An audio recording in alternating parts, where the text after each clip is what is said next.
Nínive, mas era um profeta de Israel. Foi o primeiro profeta a receber de Deus uma ordenança para pregar fora de Judá e de Jerusalém, de Samaria e Jerusalém. Foi o primeiro. Por isso, a gente entende porque ele retrucou tanto. Ele não queria ir, mas ele foi chamado para ir. E aí nós vamos dividir em duas partes: o Jonas da chamada e o Jonas escolhido.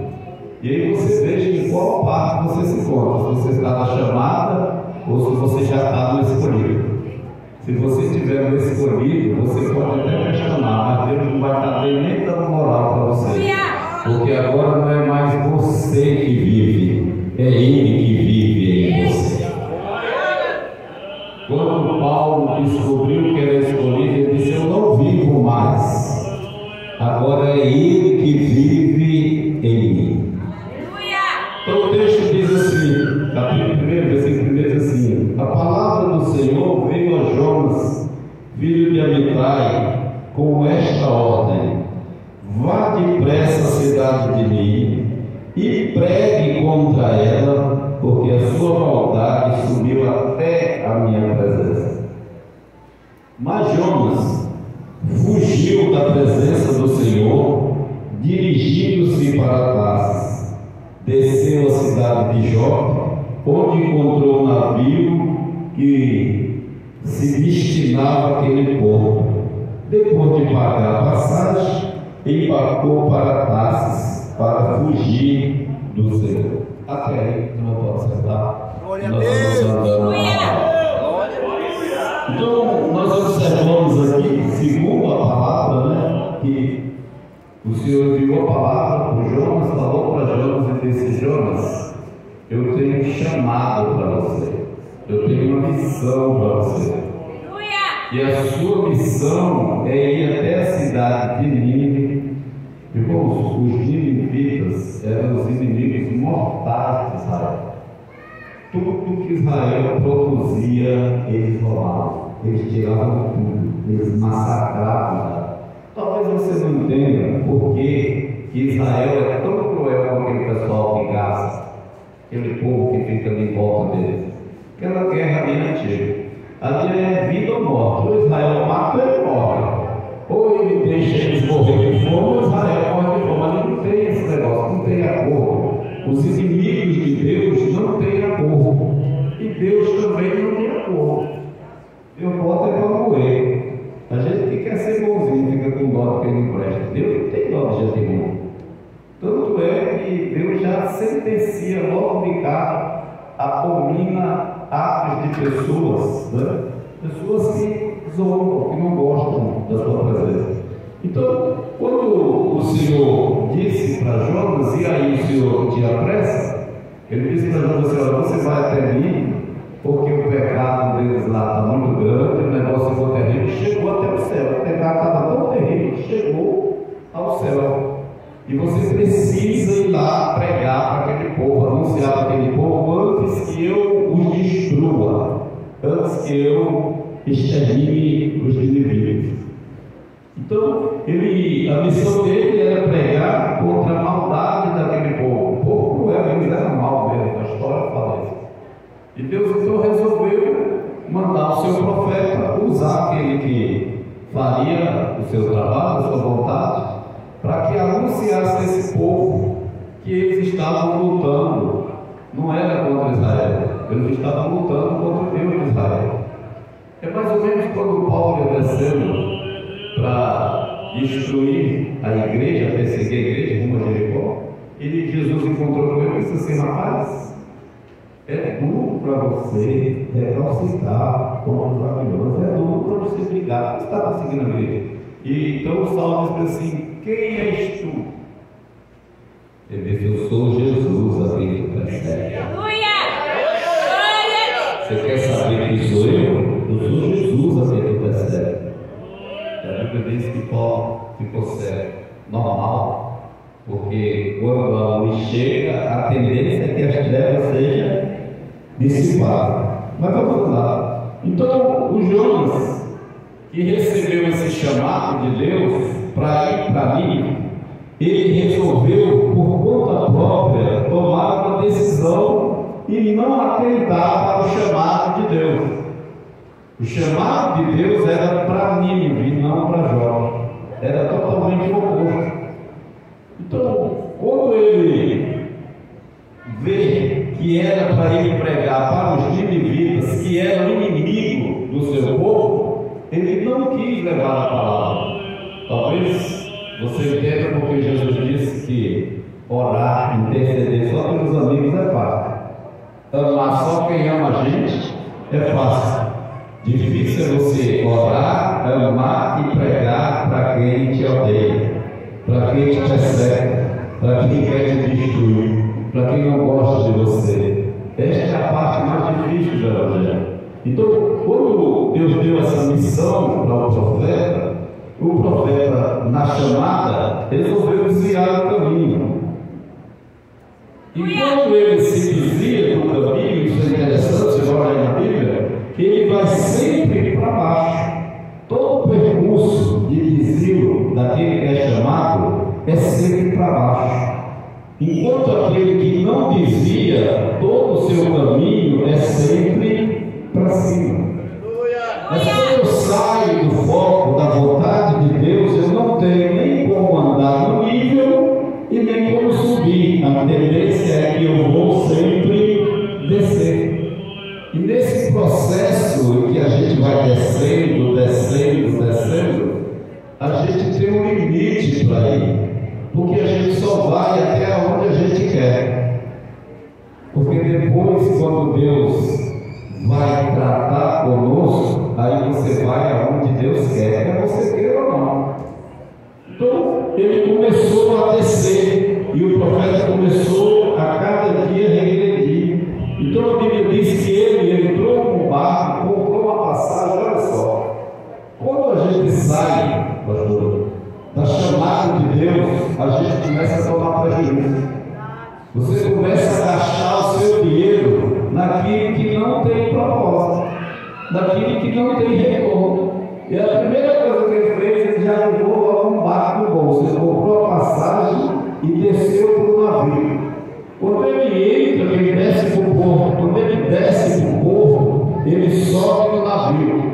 Ele comprou a passagem. Mas ele não podia ficar na polpa do navio, porque ele estava num processo de descer, decadência. Então, ele fica ali e depois ele vai e desce o porão do navio.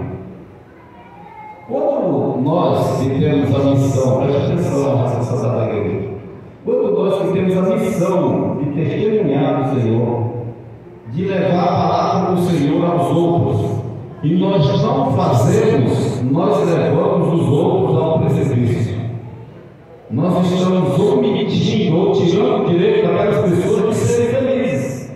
E por causa disso, o que Deus fez? Deus simplesmente está no controle de tudo. Deus deu ordem para o vento e disse: olha, o vento, tem um profeta no meu lado que ele está achando, lá se achando, que ele pode decidir a vida dele, mas eu tenho uma chamada na vida dele, eu tenho um trabalho para ele, eu tenho uma missão para ele, e ele está dentro de um barco. Eu não quero que você pegue, levante ondas e enche o barco, eu quero que você balance, chacoalhe o barco até ele acordar,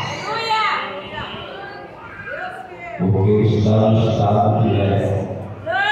E a Bíblia diz que o Senhor, então, quando ele foge, presta atenção, ele fugiu da presença do Senhor. Deus não foi lá, não mandou ver, porque Deus está em todo lugar. Quando eu respiro, presta atenção, quando você respira o ar, uma vez por ano, é o sopro de Deus. Nós precisamos do sopro de Deus para viver. O dia que Deus tira o sopro, acabou. Deus está em todos os lugares, dentro de você, do teu lado, de fora, para cima, para baixo, aonde você for, Deus vai estar lá.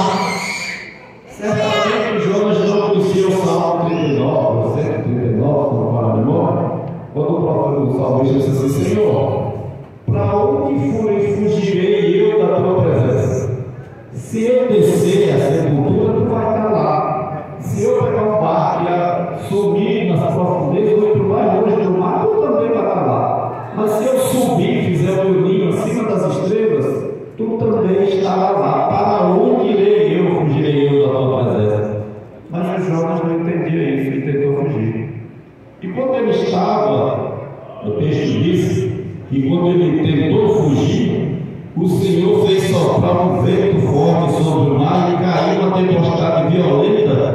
ameaçava arrebentar o barco. E todos os marinheiros ficaram com medo, e cada um chamava o seu próprio Deus, e atirava as cargas ao mar para tornar o navio mais leve. Então, o Jonas, que conhecia o Deus verdadeiro, era profeta do Senhor da verdade, em vez de pregar para aqueles que não sabiam quem era o Deus de Israel, foi dormir, achando que o sono distancia a gente de Deus. É porque ele também não sabia o que o salmista escreveu. Ele disse assim: olha, em paz eu deito e durmo, e me levanto, Senhor, porque tu estás comigo. Aleluia! Maravilha! O Jonas achou que dormia e Deus não estava lá. Deus estava lá. Aí que Deus está, porque a Bíblia diz que Deus não cansa, não se fatiga e nem dorme. Você já pensou um Deus maravilhoso desse que não dorme por causa de tu, rapaz? Tu é importante demais. A gente é tão importante que Deus não dorme para ficar vigiando a gente, não. Deus faz questão de ficar lá no pé da tua cama, tu lá macaco, desmaiado, os demônios querendo te atacar, e o Senhor em volta diz: aqui ninguém mexe, aqui ninguém chega. Ele dorme, mas eu não durmo. Ele descansa, mas eu não descanso. Ele fica no sossego e eu tomo conta dele. E ainda tem gente que se acha. Não sei nem como as pessoas se acham, porque Deus é soberano e cuida de nós. Então, a Bíblia diz que, enquanto isso, Jonas tinha deitado no porão, estava dormindo, descansado, como tem muito crente hoje que está aí em berço esplêndido, e não observa as coisas que estão acontecendo ao seu redor. As coisas que estão acontecendo em volta do mundo só apontam que a nossa história está terminando. Que nós somos a turma do arrebatamento, do toque da trombeta, do alarido, do arcanjo, da roda, do ângulo. Nós somos aqueles, a última geração, a geração do arrebatamento. Quem é da geração do arrebatamento? E quem não for da geração do arrebatamento vai morrer, vai ser sepultado, vai ter um monte de gente chorando. Tem coisa mais esquisita do que sepultamento? Eu não vou morrer, não adianta, não quero saber de morte, não participo. Eu vou ser arrebatado. Morte não é coisa de Deus, rapaz. Coisa de Deus é vida e vida em abundância. Todos nós aqui, todos já participamos um dia de um velório, sim ou não? É feio ou não é? Às vezes a gente quer cantar um zinho lá, né? Oh, que saudosa lembrança, e o coitado do morto lá, aquela carne fria, triste, não tem nada dele. É feia, velório é triste. Aí tem uns do lado que está chorando, aí outros põem óculos escuros para disfarçar, e fica só olhando para todo mundo com óculos escuros e falando: isso já foi tarde. Vocês sabiam que no velório de Israel eles pagam para as mulheres chorarem? Eles pagam, convidam as mulheres lá, tem umas mulheres carpideiras, o nome delas. São chamadas e pagas só para chorar no velório.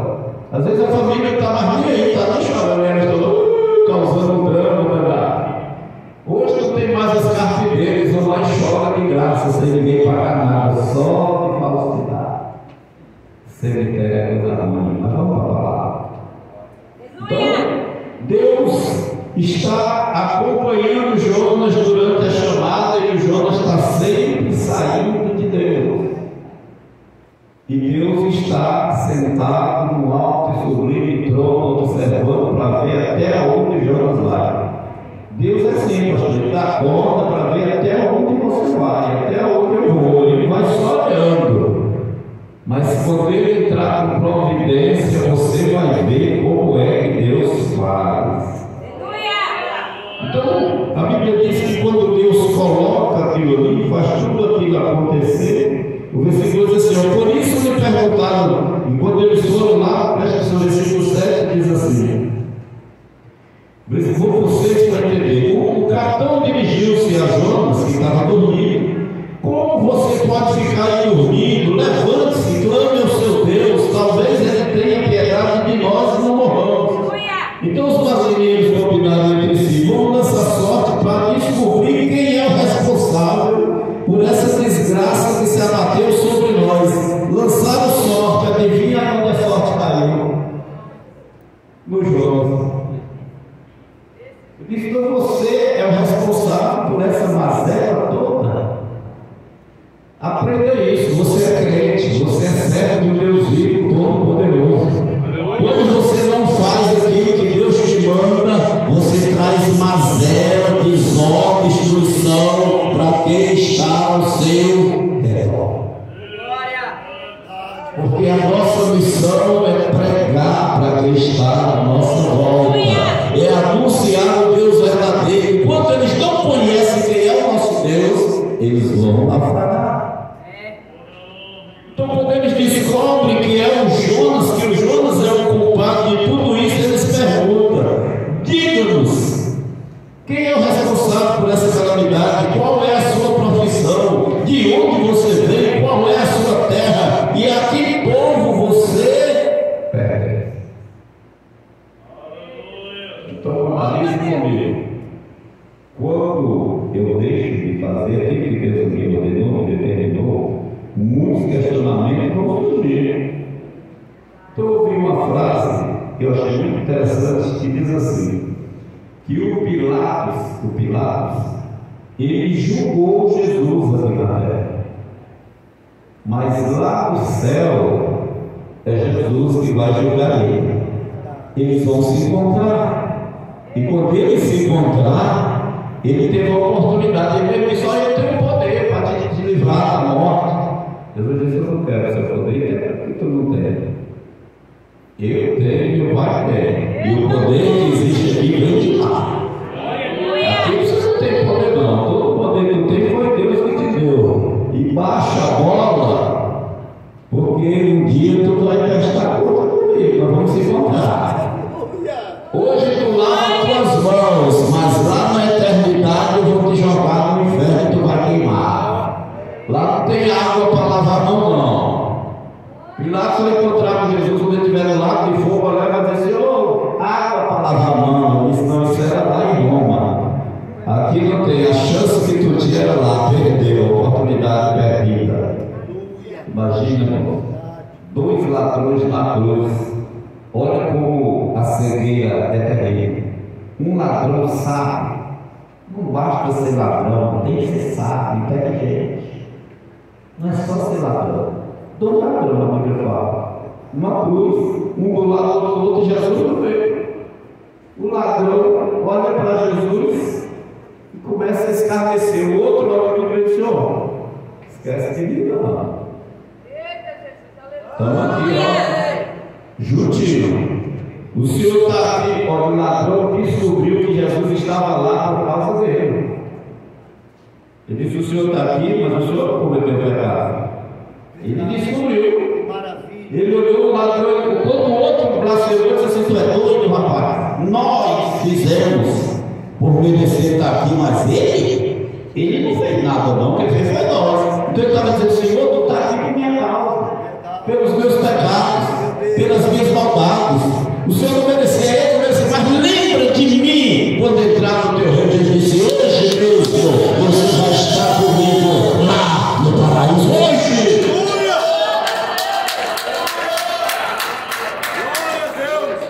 Enquanto um reconheceu o seu estado de miséria, o outro queria se engrandecer.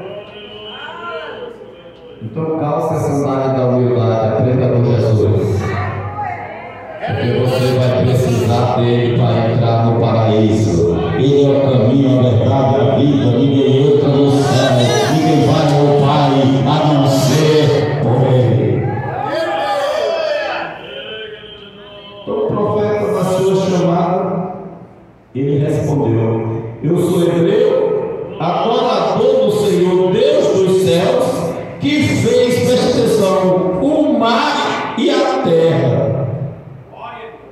O camarada está dentro do mar, o trem está chacoalhado, e ele diz assim: o meu Deus é o dono do mar. Eu sou hebreu, e o meu Deus foi quem criou os céus, a terra e o mar. O meu Deus me dá segurança no céu, me dá segurança na terra e tem o controle do mar. Este é o meu Deus. Só faltou dizer, muito embora eu esteja desviado dele. Ele mandou ir pelo caminho e eu fui por outro. Mas é o meu Deus. Ele continua sendo o meu Deus. Veja bem.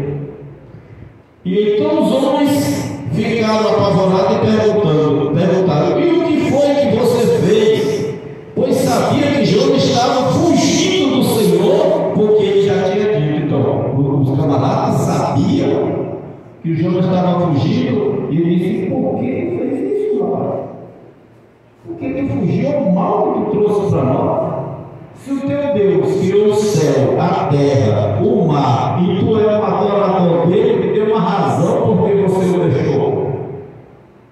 Me dê uma explicação lógica. Se você conhece o Deus que criou o céu, a terra e o mar, e você então está correndo, fugindo dele, qual a razão disto? Só faltou os marianos dizer assim: se o meu Deus fosse igual ao teu, se eu conhecesse esse Deus que tu serve, com certeza eu não sairia da sua presença nem um segundo, porque aí nem o mal atingiria a minha casa e a minha tenda. Mas é chamada. Na chamada eu ainda posso fazer besteira, mas na escolha não. Porque a escolha não é minha, a escolha é de Deus. Então eu disse: olha, eu fui expulso da tua presença, contudo olharei de novo para o teu santo templo. No capítulo 2, na oração de Jonas, já estou saltando para a gente adiantar, porque eu quero, ainda tenho mais 2 horas ainda para terminar. Estou só dando uma introdução para vocês entenderem. Então, quando ele saiu da presença do Senhor, os marinheiros, eles tomaram uma decisão: disse: olha, entre nós morremos todo mundo e perder tudo, morra você. Lançaram sorte, caiu sobre logo Jonas. Mas o Jonas estava num processo de chamada. Ele queria descer? Era ou não era? Ele não estava descendo, ele não queria descer. Você não quer descer, Jonas? Então você vai descer mais. Você não vai dormir em pompa, não. Ele está muito confortável. Porque o conforto para a gente é só até a gente deitar e dormir. Daí para frente vem a parte de Deus. Está confortável? Às vezes a gente tem que sair da zona de conforto, irmão.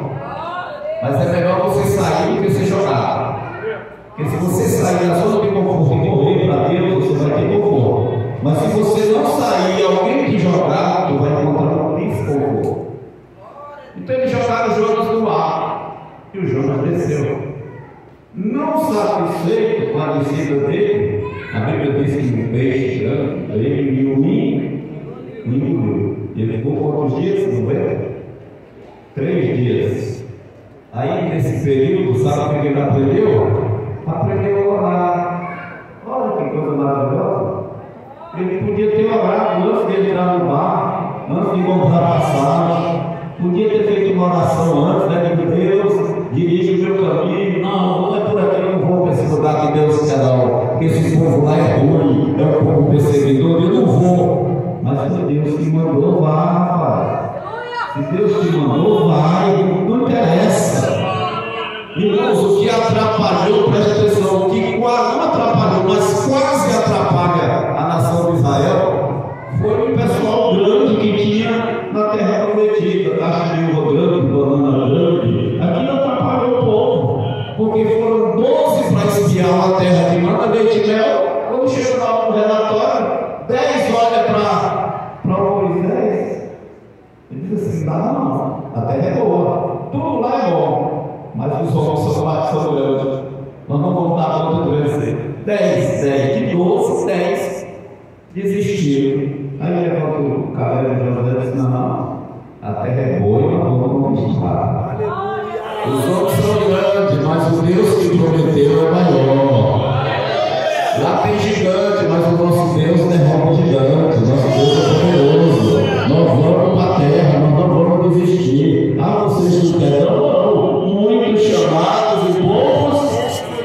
sobre eles. 12 chamados para espiar a terra, mas 2 escolheram o mesmo Cristo e caíram no deserto, porque nós vamos possuir a terra que o Senhor deu por herança a nossos pais e prometeu que nós herdaríamos ela, e nós vamos entrar lá, porque Ele, o Senhor, é conosco. Então, o Jonas é jogado no mar, o peixe engole ele, e ali ele aprende a orar e ele descobriu que ele estava no inferno. Ficar 3 dias perambulando dentro do mar, e como não morre, né? Não é interessante ficar 3 dias numa baleia e morrer. Eu lembro, pastor, que o meu pastor era um pouco louco, mas ele era muito engraçado. E a gente estava numa escola dominical, eu nunca esqueci disso. E ele ensinando sobre Jonas e baleia. E ele disse que leu um livro e alguém falou para ele que a história de